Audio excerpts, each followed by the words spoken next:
Yo, good morning. Freedom marchers, freedom lovers, family, and freedom fighters. Snapzilla Gorilla, aka the definition, hollering at y'all with this quick live stream about the news of Terrance Crawford versus Canelo Álvarez. 22 Ronin, what is good? How you doing this morning? Kevin Black, what's good? How y'all doing? Hey, just on my way back to the Tilt in Georgia. Yes, please hit the like button when you guys come in. Please hit the like button. Yes. What is good? What is good?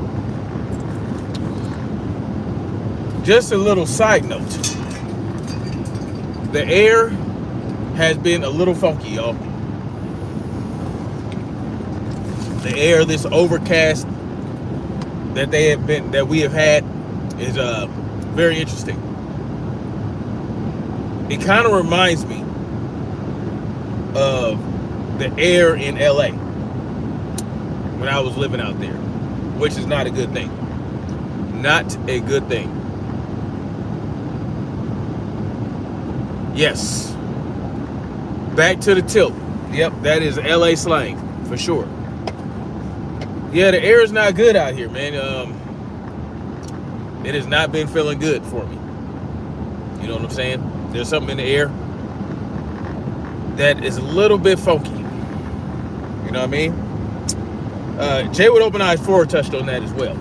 He was talking about his allergies acting up. And I can tell there's something going on, man. I think it has to do with the spraying, of course.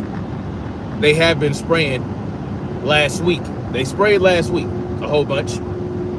And now, like, we're in the middle of winter. February is supposed to be the coldest month of the year. But here it is going to be 70-something degrees. It was 70-something degrees yesterday. Going to be 70-something degrees today. We're basically going to be in the 70s for a few more days, and then it drops back down to the 50s and 40s. Just real interesting shit going on. A lot of trees out here, y'all. A lot of trees. And so my question would be, are they trying to coat the trees? Basically, are they trying to coat the trees? Because we know what's going on in California with the fires, right? Anyway, I'm not going to get into far into conspiracy theories, man. I'm going to get into this Canelo Álvarez versus Terrance Crawford update. Where basically, you know, Canelo Álvarez pulled out of the fight. All right?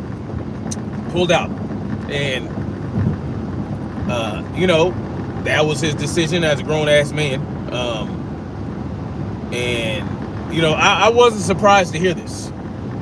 I was more surprised to hear that Canelo Álvarez had agreed to fight Crawford in the first place. That's what I was surprised by. Name, country, Myanmar. Oh, okay. I can't pronounce your name, but this guy's from Myanmar, I guess. Yeah, so Canelo Álvarez pulled out, and, you know, I'm not surprised. My question is, who is surprised? Who is surprised?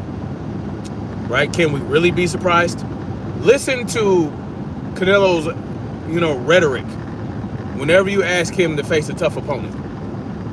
You know, whenever you ask him to face a tough opponent, he asks, oh, what have they done in boxing? Oh, they can't do anything for me but add 25 extra pounds on fight night, which is what he said about David Benavidez. Terrance Crawford, he already said, you know, there's weight classes for a reason. He also said that he would not have nothing to gain from fighting Terrance Crawford, which is true, right? Canelo has nothing to gain from fighting Terrance Crawford except hundreds of tens of millions of dollars, right? They were going to offer him. He was going to get 75 million, I believe, or 70 million. Terrance Crawford was going to get 50 million, and plus pay-per-view. So, you know, he stood to make a lot of money. But, you know, maybe he feels like he can still make a good amount of money fighting what he feels are lesser opponents. You know what I'm saying? Numbers of lesser opponents for more money. You know what I'm saying? Number of lesser opponents, meaning he won't get $70 million for William Skull. You know, let's say if he decides to unify, right? If he decides to unify in May against William Skull, you know, he might not get 70 million, but he'll be undisputed again. And, you know, he might get 30 million. He might get 50 million guaranteed. You know, he already gets 30 million, $40 million guaranteed. But if he unifies against William Skull, becomes undisputed, he can move on with his career. He can probably retire, you know what I'm saying? Or do whatever he wants to do next. Now, there are also reports that Canelo will fight Jake Paul. And Canelo Álvarez versus Jake Paul, just the sensationalism that's going to be behind that because of the antics. He might stand to make more money fighting Jake Paul than he would fighting Terrance Crawford. It would be a bigger fight. It wouldn't be a bigger fight for the sport of boxing, but it would be a bigger fight financially for both guys. You know what I'm saying? And so I can see him fighting William Skull in May for undisputed, and then maybe fighting Jake Paul in September, right? What probably happened, all right, if Jake Paul ends up fighting Canelo Álvarez, what probably happened is Jake Paul pushed him out. Jake Paul pushed Terrance Crawford out of the picture, right? You know, probably presented Canelo with, you know, more financial, you know, bait, you know what I'm saying? And so Canelo probably took that on, you know. 22 Ronin says that Canelo is ducking black boxers again. I would agree. He hasn't just ducked black boxers, right? He ducked David Benavidez, right? Because we know David Benavidez, he's literally the Mexican Ecuadorian monster, right? He's about that life. David Benavidez is very special, right? Very special fighter who has an endless gas tank, it seems, and has a high work rate. His power may not be that much of a thing at 175, but because of the pressure he can apply, he's going to be a problem for anybody at 175. And, you know, he's moving on with his life. He's moving on with his career. He doesn't need Canelo. So, and Canelo, if you look at it, Canelo doesn't need any other fighter. Canelo's legacy is solidified. Terrance Crawford's legacy is solidified. This is why, well, yeah, you would have to say Terrance Crawford's legacy is solidified. I mean, he's undisputed in 2 divisions, 2 weight classes. He is now a champion at 154. You know, he faced Errol Spence and beat Errol Spence. You know what I'm saying? And so you can say that his legacy is solidified, right? Because he faced that one fighter that everybody questioned him beating. And so he did that. And this actually might be the cancellation of that fight.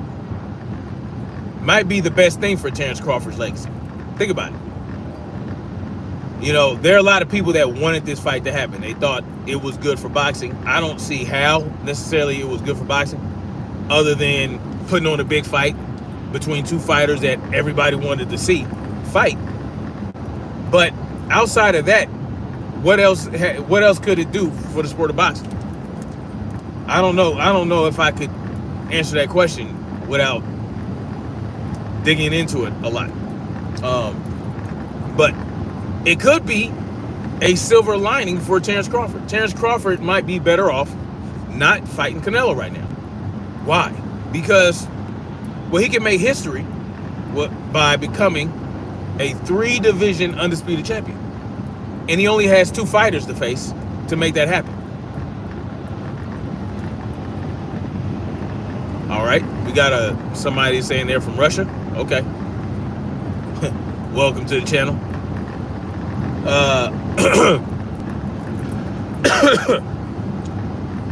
So, how could this be good for Terrance Crawford? Well, he could focus on unifying and cleaning out 154.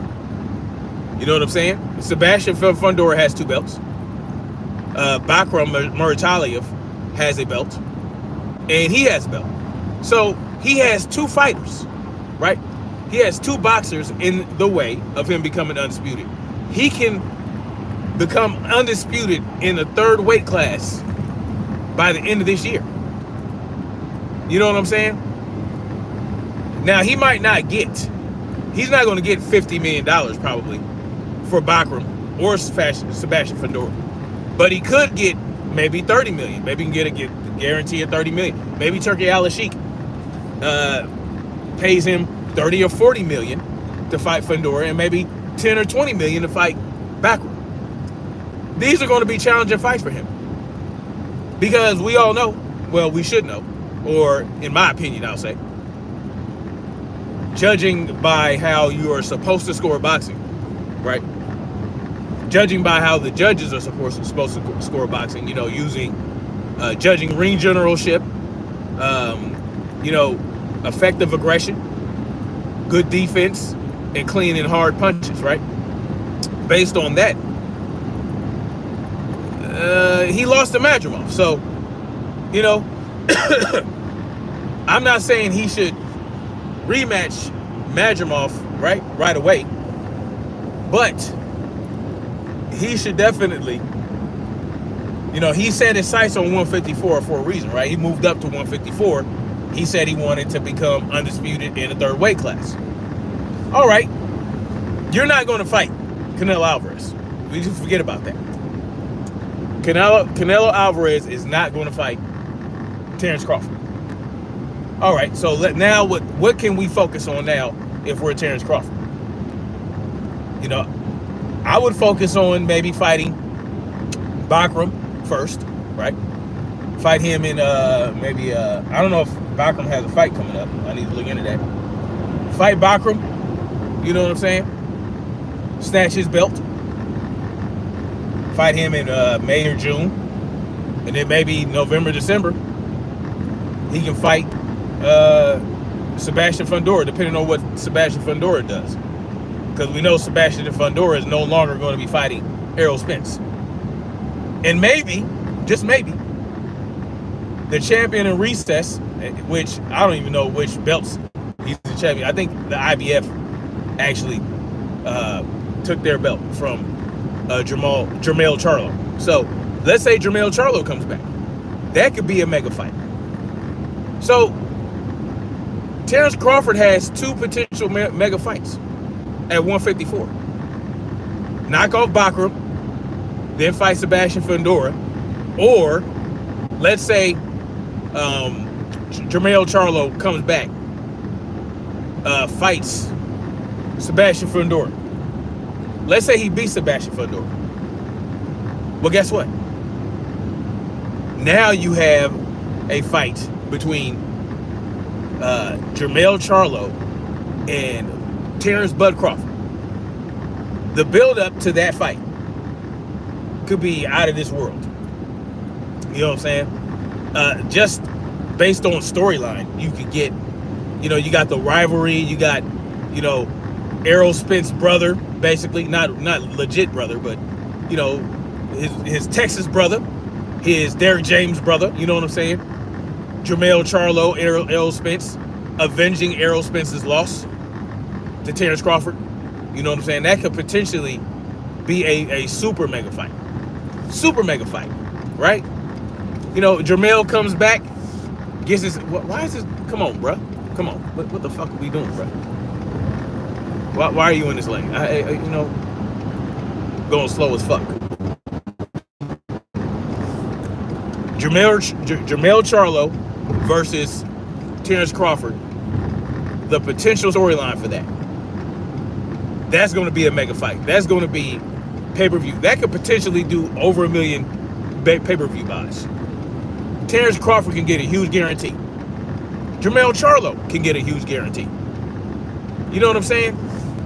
Maybe Jermell Charlo comes back to redeem himself. Has a redemption story. You know what I'm saying? Can you imagine, like, I know Jermell Charlo is a PBC fighter, but we know that PBC will work with Turkey Al-Sheikh. We know that.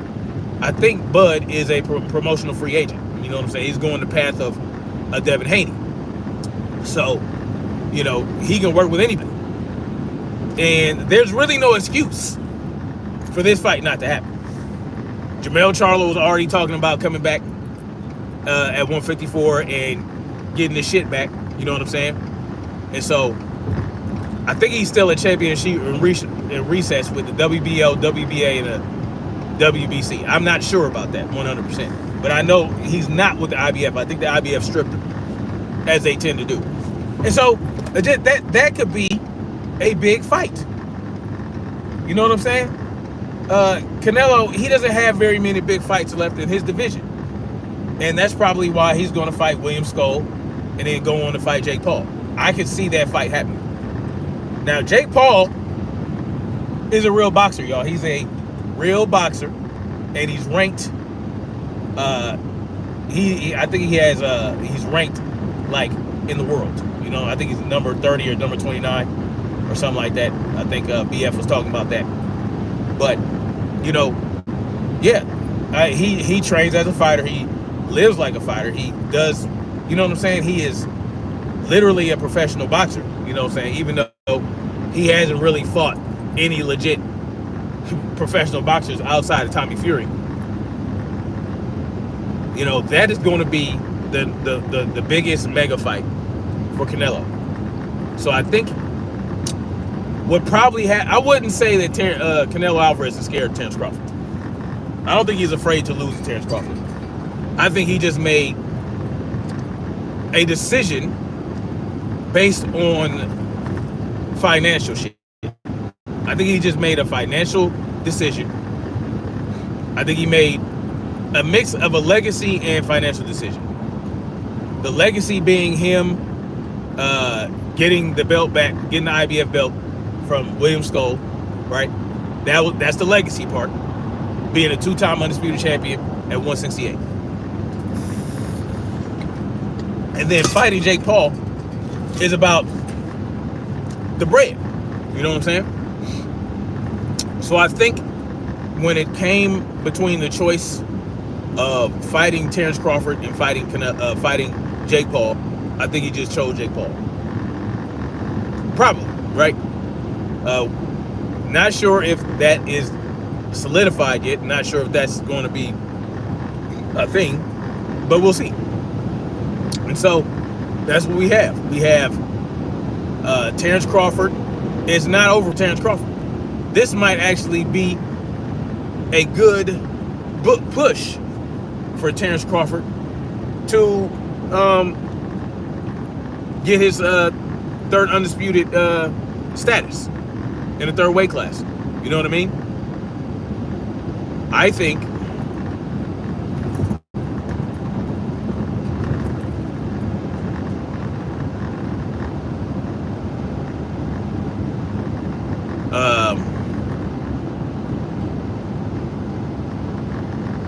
so listen, I think that Terrance Crawford should. Prize Fighter was good. Was good, Prize Fighter TV. I think this is good for Terrance Crawford, y'all. I think this is good for Terrance Crawford. Y'all know, if you guys looked at other live streams I did about Terrance Crawford versus Canelo, I don't think Terrance Crawford beats Canelo, personally. for a number of reasons. Not because he's not more talented, not because he's not a better boxer, right? Terrance Crawford is definitely a better fighter and a better boxer than Canelo Álvarez. He's clearly better, right? He's clearly better, all things being equal.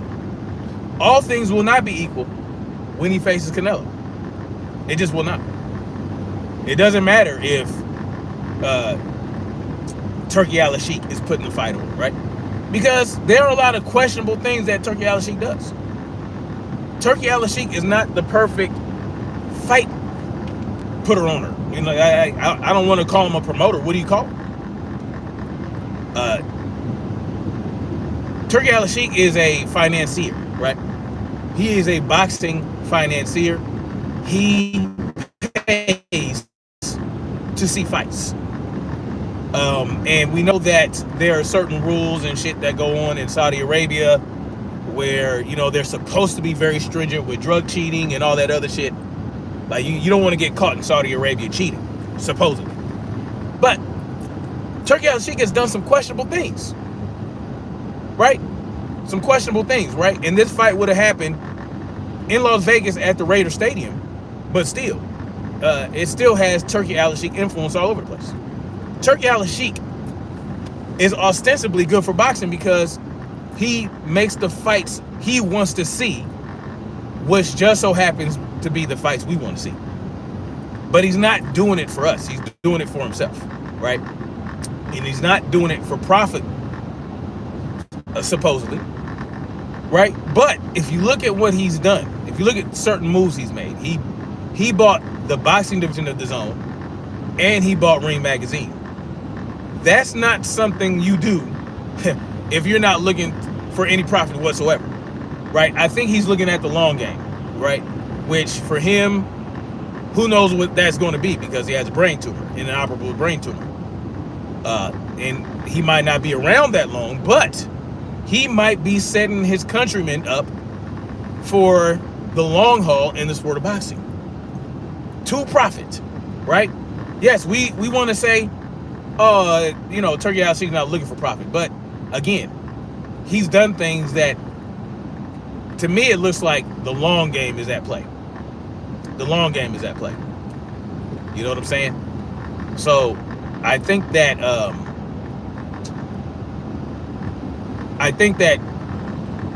Turki Al-Sheikh has made questionable decisions or allowed some questionable things to happen, right? Like this thing with Ryan Garcia. Why he still, you know, all these concessions for Ryan Garcia, letting him fight, you know what I'm saying? Letting him drag his feet with the drug testing. Has he been drug tested yet is my question. Has he had his first drug test, right? How involved is Turki Al-Sheikh in making sure that Ryan Garcia complies with the VADA testing? You know, I mean, he said that he was going to honor the ban in the United States, even in Saudi Arabia. So he would not allow Ryan Garcia to fight in Saudi Arabia before his suspension was up. But I mean, you already signed this guy to a tournament, right? An eliminator, a title eliminator, with 3 other fighters before he's even had a drug test. Why is that not a condition of signing Ryan Garcia, right? You know, that's what I want to know. Is it because Ryan Garcia has this social media appeal? Like, what is it about Ryan Garcia that makes you think that it's okay to just let him come back? Like, where are the consequences for Ryan Garcia, by the way? Right? He was a drug cheat, a blatant drug cheat. Never fought, but he fought for a title, but he threw that out the fucking window when he came in overweight. He's never had a title. He's never defended a title. You know what I'm saying? Like, I don't understand it. So, you know, I just don't get it, right? And we know Canelo is he's a clenbuterol addict. Well, I wouldn't want to say addict, but The guy was allowed to have certain levels of clenbuterol in the system by the WBC, right? Because of tainted Mexican meat, or as I like to say, THC beef blunts, THC enriched beef blunts. Y'all know he's smoking that beef blunt pack. You know what I mean? So this is what we're dealing with, man. This is what we're dealing with. I don't know who's advising Turkey Al-Sheikh, but letting Ryan Garcia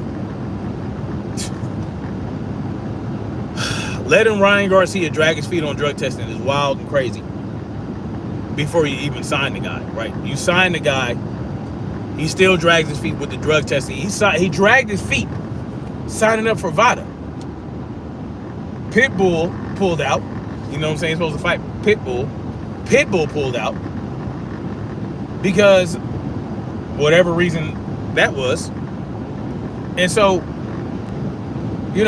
now Canelo's pulling out. And Terrance Crawford, which is a good thing to me. I don't think that Canelo versus Terrance Crawford means anything.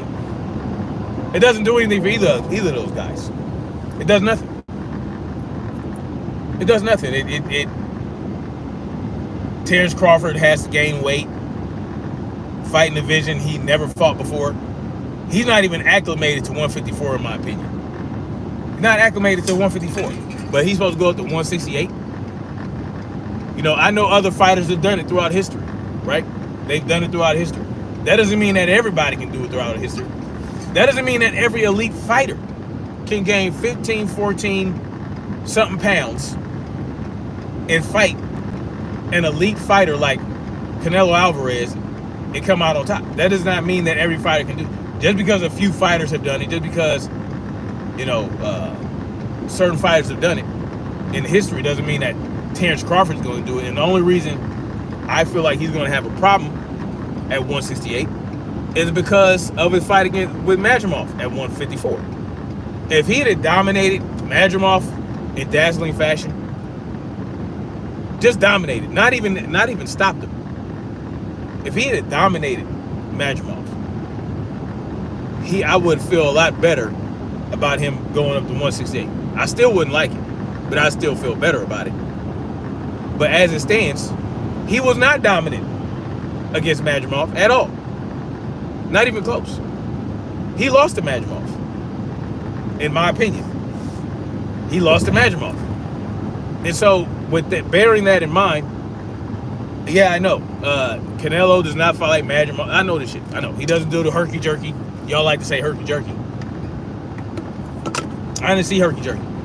Herky-jerky to me is what Tyson Fury did against Deontay Wilder in that first fight. In their first fight. Fury Wilder won. Tyson Fury was herky-jerky. Madrimov was more up and down, in and out, left and right. You know what I'm saying? That doesn't mean it was just herky-jerky. That's herky-jerky to me. That's not what Madrimov was doing. Madrimov, he just outboxed Terrance Crawford. As simple as that. It wasn't no herky-jerky. There were a lot of feints, but it is what it is. So with that fight, I don't have an issue.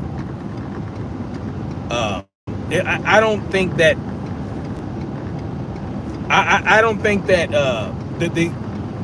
my comparison has nothing to do with what Madrimov did in that fight, but with what Terrance Crawford did and didn't do, and what he couldn't do. That's what I was looking at, right? Terrance Crawford, in my mind, when I look at the fight, was plotting. He was not as fast. He wasn't. If you look at that fight versus Errol Spence, if you look at that fight versus Sean Porter versus David Avenesian, Just compare the two fights. It was night and day difference. Terrance Crawford did not really start going in until like the 9th or 10th round or something like that. And by then it was already too late. He was down by the 11th round. He was down 8 rounds. Yeah, he was down 8 rounds. And so, talk about a late start, right? You know, people want to say, oh, Terrance Crawford always starts late. Well, he didn't start late with Errol Spence. No, it was immediate pause. He put immediate pause on him in that fight. And so, it's not what Madrimov did to Terrance Crawford. It's what Terrance Crawford could not do and did not do that makes me think that him going to 168 to face a Canelo will be a mistake for him. And in regards to Canelo, right, what Canelo does and what he can do, everybody think, oh, he's flat-footed, he's, he ain't got no footwork and all these things. Well, listen, Canelo knows how to cut the ring off, yo. Canelo knows how to cut the ring off. He might not be fleet of foot, but he knows how to cut the ring off. He knows how to trap you. He knows how to use. He knows how to throw body. He knows how to slug you in the arms and hit you in the body, get you with those body shots to tire you out. He's a good counter puncher. He has great upper body movement. These are things, and his footwork. Yes, while he doesn't do alley shuffles, and he's not twirling, and he's no goddamn Pernell Whitaker, of course. That's not his style. But his footwork is decent for what he does. 22 Ronin says Crawford style can win by decision, but it can, but he has to make it to a decision, number one. And number two, he's probably going to be down on the scorecards 6 rounds before the fight even starts.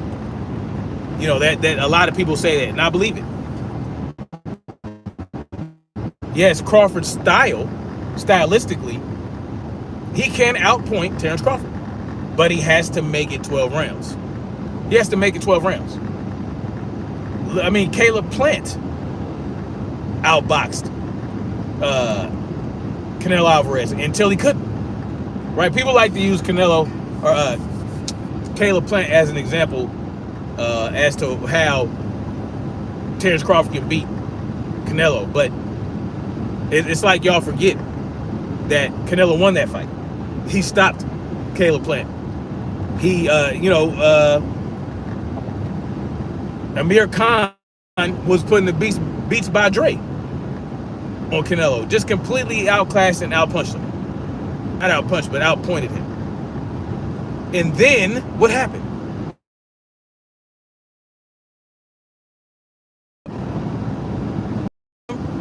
You know what I'm saying? As he was throwing his left hand, or I think it was throwing the left, Canelo just threw it straight down the middle. Knocked his ass out. And here's the thing. If Terrance Crawford is going to win by points on the scorecard, he cannot stand in front of Canelo Álvarez for longer than 3 seconds at a time. Queen Sister Cameron, how you doing? Good morning to you. Good morning to you this fine morning with this shit in the air that they got going on. 22 Ronin says Terrance Crawford can also switch stances mid-exchange. Okay. Then why didn't he do that against Madrimov? He can switch stances mid-strike, mid-exchange, but what is that going to do to Canelo? Canelo's going to adjust. That's not going to confuse. See, you do that to confuse your opponent and to get the position on him and get a good angle. But that's not going to work against Canelo, I don't believe. And at 168 pounds, Is it going to be as agile, right? Is it going to be agile at 168 switching? I don't know.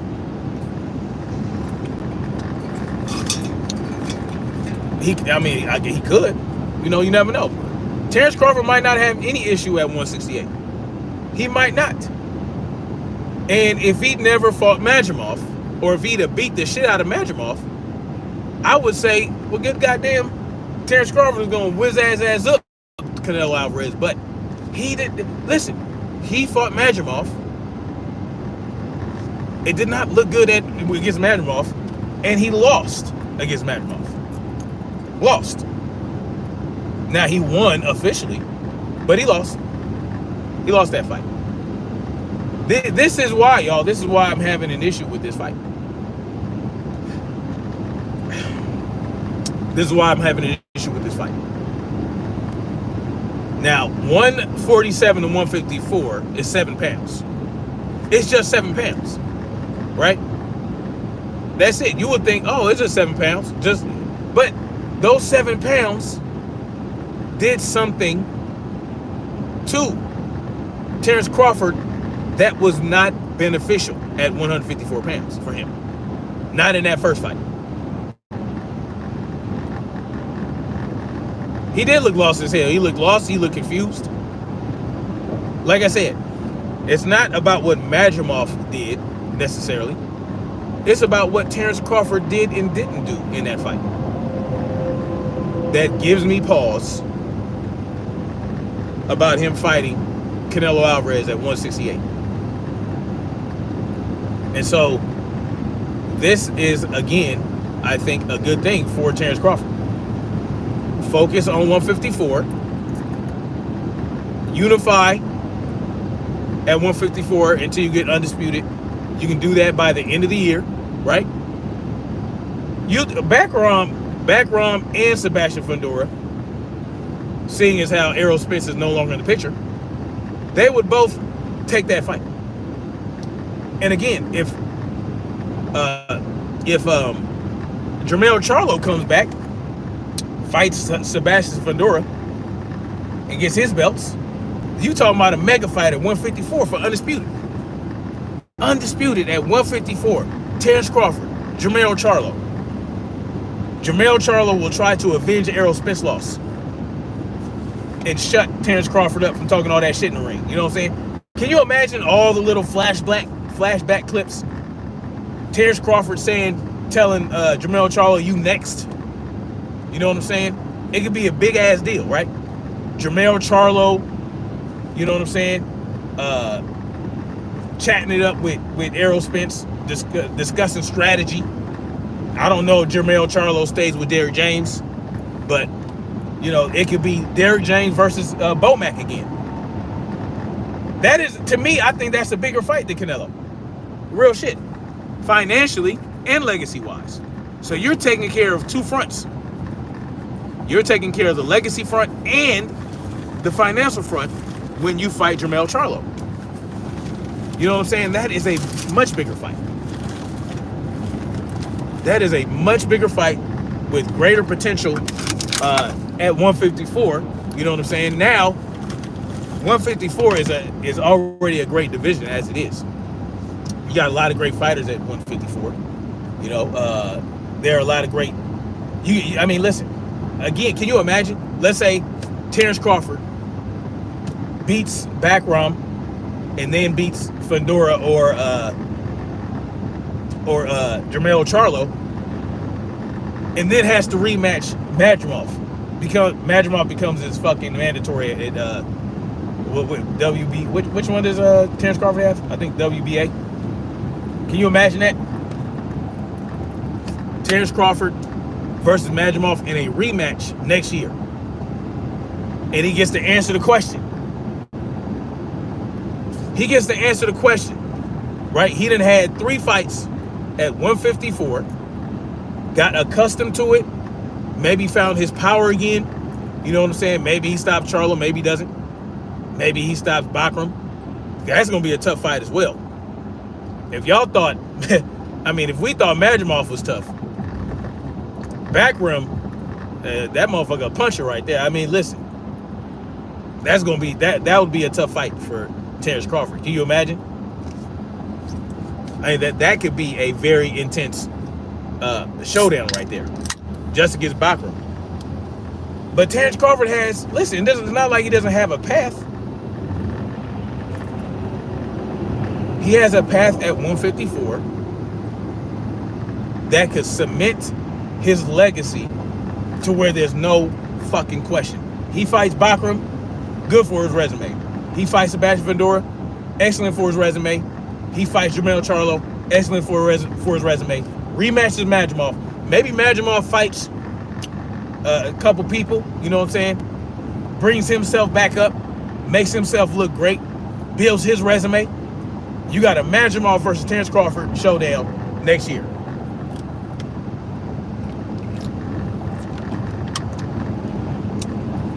Terrance Crawford could make his resume unquestionable. The guy went to 154 and beat the likes of Sebastian Fundora, Bakram Murtaliev,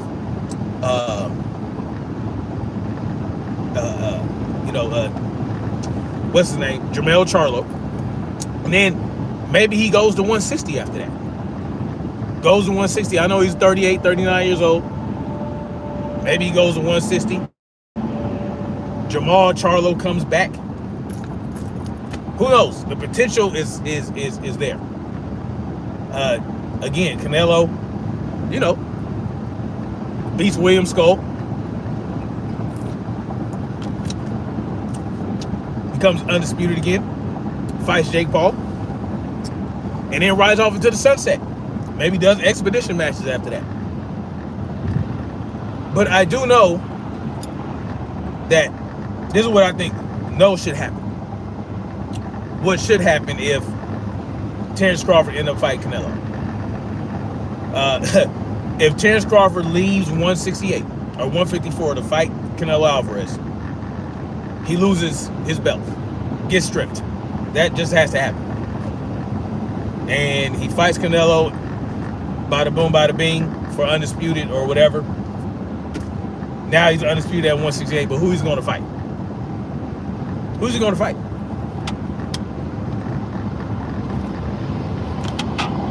And Bealey? Like who would he? No, man. How is that good for him? Like, okay, so you're undisputed at 168. You happen to pull it off against Canelo. Are you going to continue at 168? What are you doing at once? You going to hold up those belts too, like you held up the 147, like you plan to hold up 154 by fighting Canelo? What are we doing? What are we doing? So that's what I see. This is my take on the cancellation of Canelo versus Terrance Crawford. Fight is canceled reportedly, which I think is a good thing. And now boxing can move on with boxing. You know, the ranking system needs to be fixed and all that shit. We all know that. Check out BFTB. 22 Ron. I don't know if you know who BFTB is, man. You should go check him out. He has excellent boxing content, like Blue Blood. You know, I don't think I've ever seen you any Blue Blood Sports TV, Drew Titan, Champ Side. You know what I'm saying? Excellent. If you enjoy boxing commentary, I think you should go check those guys out, man. The Queens of Boxing Talk, Sugar Free Mars. Very few YouTube channels I respect for their boxing commentary and their boxing news. If you want straight boxing talk, the Queens of Boxing Talk, they are one of them ones. They watch every goddamn fight boxing. Their knowledge of boxing, especially modern day boxing, the boxing that's going on today, is bar none. I have not seen such extensive, just, you know, they all offer something different, right? Oh, you watch Blue Blood already? Yeah, Blue Blood's my guy. I like Blue Blood, man. he is one of the coolest cats. You know what I'm saying? And it's funny, when they come for him, he don't be going back right away. But when he finally decides to hit back, and I don't understand why people come for Blue Blood. I don't know why they try to come for his credibility. Like, he's one of the most credible boxing journalists. He's more credible than old media boxing journalists. Like, I don't think there's anybody that can rival his credibility outside of, you know, other members of the LDBC. You know what I'm saying? But yeah, go check out BFTB. He has a different take on boxing journalism, but he's very knowledgeable, right?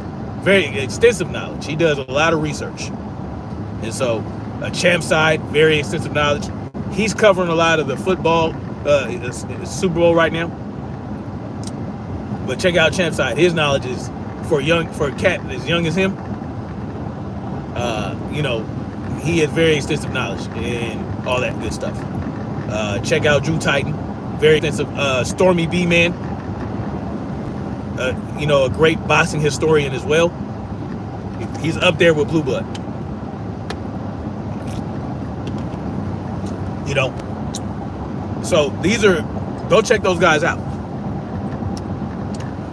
22 Ronin says Canelo trying to stay relevant, playing games. Well, that's funny because I'm not a huge Canelo fan, and I'm gonna keep it real with y'all. I'm gonna keep it 100 a buck. Way back, was it 2013? Whenever he fought, he's 34 now. He fought, when did he fight Mayweather? I think it was 2013 or something like that. I know Canelo's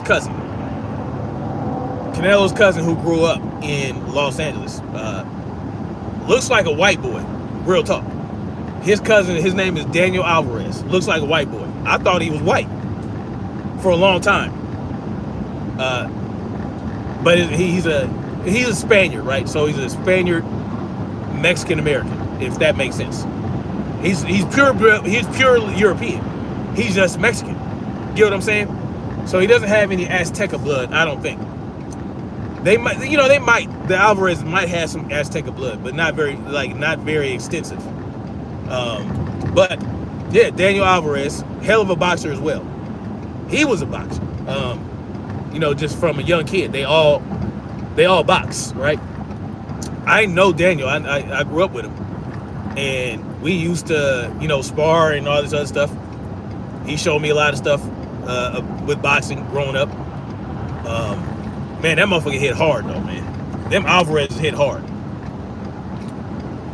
Hard ass hitters. Like we used to go to the body. Just, you know what I'm saying? Bare-fisted, no gloves. We would just fight to the body. Man, that motherfucker hit you. Good Lord, man. And he folded most people. Like no one could see him. Because he was just legitimately being trained. He never went into boxing professionally. But he even a white boy. He knows Spanish fluently, but he sounds like a white boy. So if he didn't talk Spanish, he sounded like a surfer, goddammit. You know what I mean? But he grew up in the hood around black folks, which is funny. But anyway, yeah, Daniel Alvarez. So because I knew him, I grew up with him. When Canelo faced Mayweather, I actually was rooting for Canelo, right? Just because I knew his cousin. But I mean, we watched it at my mom's house, watched the fight, all that good shit. And Canelo learned a lot from that fight. That's what people don't get. Because if you look at how Mayweather started fighting after I think it was when he switched it up, right? Because he used to fight differently. When he was Pretty Boy, he fought more. He was more offensive. He did not use a Philly shell a lot. He incorporated a lot more boxing and footwork. But when he later on, right, he used a Philly shell more extensively. And he did not dance around a ring a lot. You know what I'm saying? But he did perfect that Philly shell. So a lot of that upper body movement that Mayweather uses to counter, to slip, to roll, you know what I mean? Canelo adopted a lot of that after that fight. So he perfected it as well in his own way. So that's what people tend to forget that. Now, Canelo, I don't really like Canelo anymore as a boxer, just because of certain moves that he's done in boxing, right? The ducking, the fighting bums, and when he could fight better opponents, ducking David Benavidez for all these years, ducking Demetrius Andrade, ducking the Charlos when he was at 154 and 160. Just that type of shit. I just could not respect it. But, with this Terrance Crawford thing, I just had to look at reality. I had to look at the reality of it. Could it be the political climate? In what way? What way, Blue 22?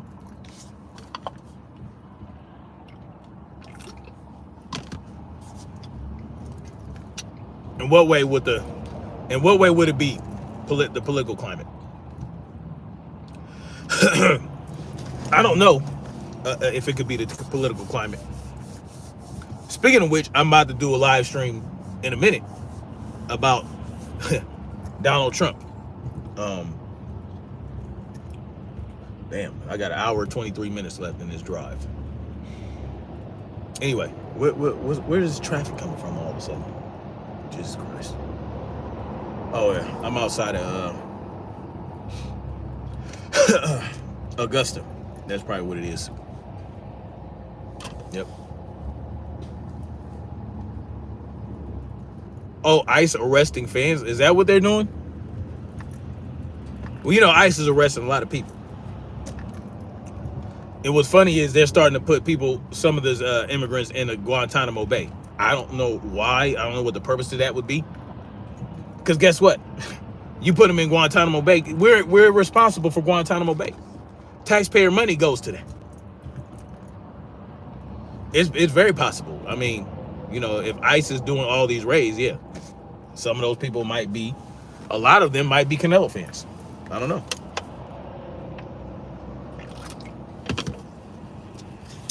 It's a great question, though. So, 22 Ronin, how's it going out there in the Philippines, man? How's it going out there? So, yeah, man. Again, I think this is good. I think the cancellation is great. I know Blue Blood thinks differently. You know what I'm saying? He has a different take on it. But that's okay. You know what I'm saying? I still got mad respect for him. I think it's great. I think it's good for Terrance Crawford. I think Terrance Crawford, maybe this will help him understand that he needs to focus on, unifying 154. The food is fresh and the water is quite tasty. That's what's up. What part of the Philippines are you in? Because there's this guy, or there's somebody that does a lot of filming in the Philippines, and he always chooses to show the little shanty towns in the poorer sections of the Philippines. And it don't look too hot. But of course, that could just be certain sections of the Philippines. Because, we got places like that. We got tent cities in Los Angeles down the street from Beverly Hills. So, we got Skid Row right down the street from luxury apartments in downtown LA. Nueva Ecija and Bulacan. That's what's up. Those nice areas. You own land out there?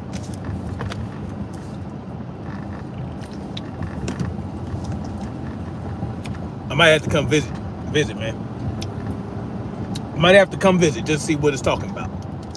I'm definitely going to be going to the Philippines. Definitely going to be going to the Philippines. Definitely going to go to Thailand too. Once I start doing this, once I start covering Muay Thai content on another channel, I am definitely going to be making a trip to Thailand at some point. What I want, man, is I want Muay Thai to be as big as boxing in America. Because why not? Muay Thai is like boxing, but better. Muay Thai is the art of 8 limbs, man. And it is an excellent sport to watch. For show 22, you got my email address, right? But Muay Thai is just as, it's great. Like Muay Thai, watching it, practicing it, doing it, you know, it's a great combat skill. It's a great hand-to-hand combat skill. I wouldn't say martial art. I would definitely call it a combat skill because it's very, very useful in real-world situations, right? Very useful. Very straightforward, very useful. It's all about efficiency and leverage, right? Getting shit done, getting shit out the way. You know what I mean? Kind of unlike, let's say, Taekwondo, right? All the dazzling kicks and all the fancified shit. Whereas, you know, Muay Thai is a lot more straightforward. You know, it's if you get kicked by a Muay Thai professional anywhere on the body, and you are not accustomed to being hit that way, yeah, you're gonna fold every time. One kick to any part of your body, I guarantee you, you're gonna drop.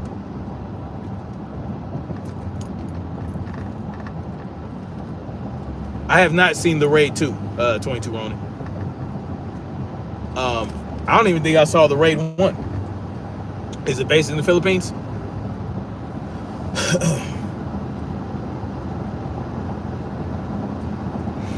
Anyway, I'm going to end this live stream so I can start up the other one and go on from there. But thank you guys for coming through. Thank you for hitting that like button. Thank you for all that you do to support your boy. Just simply by watching and liking. Oh, the Raid from Thailand? You know, I never seen the Raid. Never seen it. I heard it was good, though. I just haven't watched it. Anyway, guys, I'm going to holler at y'all in a minute. I'm going to end this live stream and start up the other one.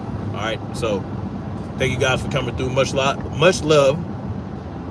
Like, share, subscribe, and we're going to keep marching forward toward freedom.